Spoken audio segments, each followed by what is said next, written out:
अस्सलाम वालेकुम। आज हमारी जो नेक्स्ट ब्रांचेस रह गई थी क्लास 9 केमिस्ट्री की, आज हम वो डिस्कस करेंगे।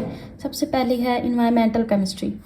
इन्वायरमेंट नाम से शो हो रहा है कि इसमें हम माहौल के बारे में पढ़ेंगे। It is a scientific study, एक साइंसी स्टडी है of the chemical and biochemical phenomena, जिसमें हम केमिकल का भी फिनोमेना आ जाता है और बायोकेमिकल का भी फिनोमेना आ जाता है। बायो का मतलब जिंदा लफ्ज़ से निकला है कि जिंदा चीज़ों के अंदर जो रिएक्शन हो रहे होते हैं ना, वो होता है biochemical phenomena that occur in this planet, जो इस प्लानट में हो रहे हैं, मीन्स अर्थ में। इन दिस सब्जेक्ट, इस सब्जेक्ट में वी स्टडी द सोर्सेज के बारे में पढ़ते हैं कि काम कैसे हो रहा है, रिएक्शंस के बारे में, इफ़ेक्ट्स असरात के बारे में, and fates of chemical species.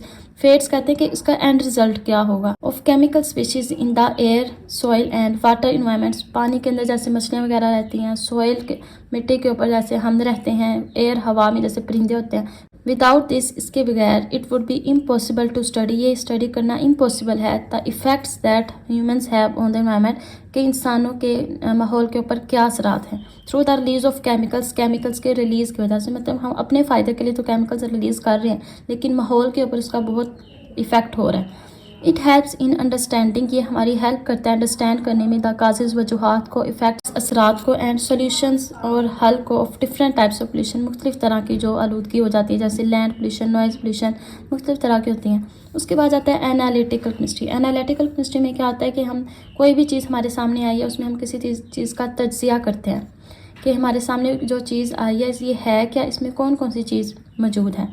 This branch of chemistry deals with the analysis, analysis कहते हैं समझना, तज्जिया करना, ऑफ डिफरेंट सब्सटेंसेस, मुख्तलिफ चीज़ों को।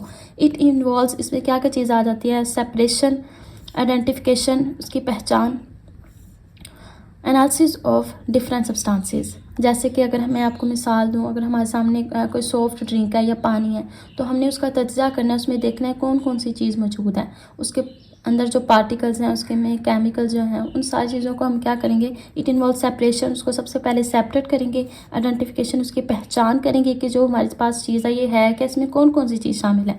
एंड डिटर्मिनेशन ऑफ, पता चलवाएंगे of the concentration of the components, कि इसमें कौन कौन सी चीज़ें शामिल हैं प्रेजेंट इन मटीरियल थिंग्स। उसके बाद है nowadays the field of analytical chemistry. Analytical chemistry के फील्ड में क्या है, generally involves the use of modern and sophisticated instruments to analyse the matter, कि मुख्तलिफ तरह के हम नए से नए जदीद आलात इस्तेमाल कर रहे हैं, मॉडर्न जदीद सोफिस्टिकेटेड नए इंस्ट्रूमेंट हम इस्तेमाल कर रहे हैं। ज़ाहिर है नए टेक्नोलॉजी का दौर है, तो नए से नए इंस्ट्रूमेंट बन रहे हैं।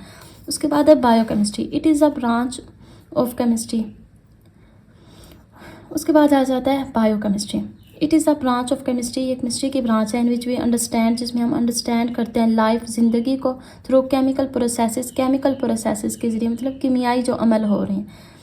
बायोकेमिस्ट्री, बायो का लफ्ज़ ही जिंदा है, तो इसमें ज़िंदा चीज़ों के अंदर जो केमिकल रिएक्शन हो रहे होते हैं वो हम बायोकेमिस्ट्री में स्टडी करते हैं। It is the study of chemical substances, इसमें हम कीमियाई चीज़ों के बारे में स्टडी करते हैं। एंड वाइटल प्रोसेसेस, और ज़रूरी अमल के बारे में, अकरिंग इन लिविंग ऑर्गेनिजम्स, जो कि ज़िंदा जानदारों में हो रहे होते हैं। जैसे कि मूवमेंट है, हरकत, हमें पता है कि हमारे लिए बहुत ज़रूरी है। इसके अलावा सांस लेने का अमल, रिस्पायरेशन, ये वाइटल प्रोसेसेस है, किसके लिए, जानदारों के लिए।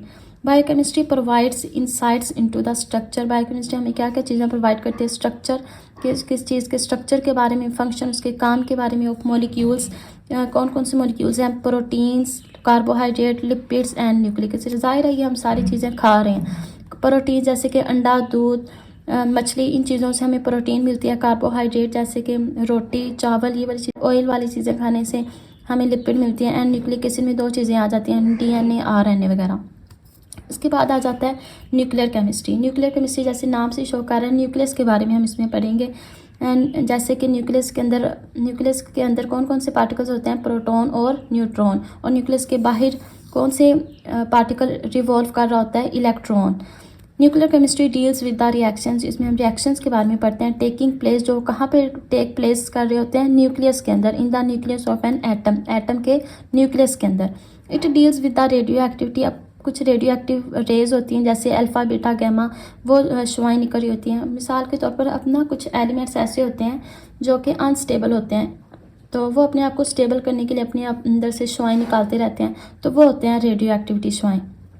न्यूक्लियर प्रोसेसेस होते हैं and transformation in the nuclei of atom, और न्यूक्लियस के अंदर तब्दीलियाँ हो जाती हैं, जैसे कि कुछ बड़े न्यूक्लियस होते हैं, जब हम उनको ब्रेक करते हैं तो वो छोटे छोटे न्यूक्लियस में ट्रांसफ़र हो जाते हैं, मतलब कि मुंतकिल हो जाते हैं। Nuclear chemistry has many applications, nuclear chemistry की बहुत ज़्यादा एप्लीकेशंस है, इस्तेमालात हैं इन एग्रीकल्चर। कहाँ कहाँ पे? एग्रीकल्चर में, ज़राअत में, मेडिसिन्स दवाइयों में, इंडस्ट्रीज सनतों में, एंड रिसर्च और रिसर्च में।